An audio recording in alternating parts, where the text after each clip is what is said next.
On top inside Edo today, Obaseki don waka go pay him last respect, give Naija fallen heroes. 96 men of the armed forces and a detachment of the Nigerian region. Ready for your inspection, Your Excellency.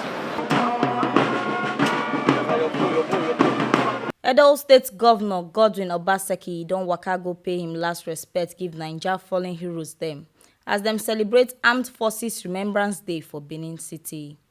For the event, the soldiers salute the fallen heroes with gunshots.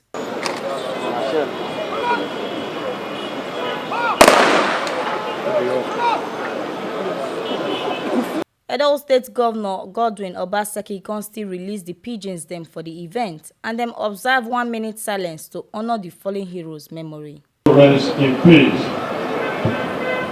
Naso Governor, Deputy Governor and other Ogbonge people can go lay wreaths for the site to honor the soldiers them. We wish to announce that the Defense Maintenance Limited, Military HMO, and Nigeria #1 HMO,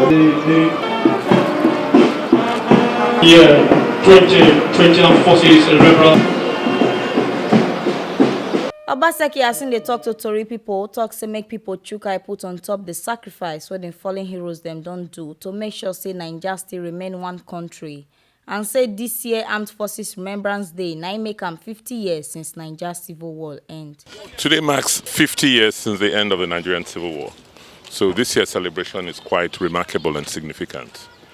It should serve as a reminder to us that the unity of Nigeria, our country, is non-negotiable.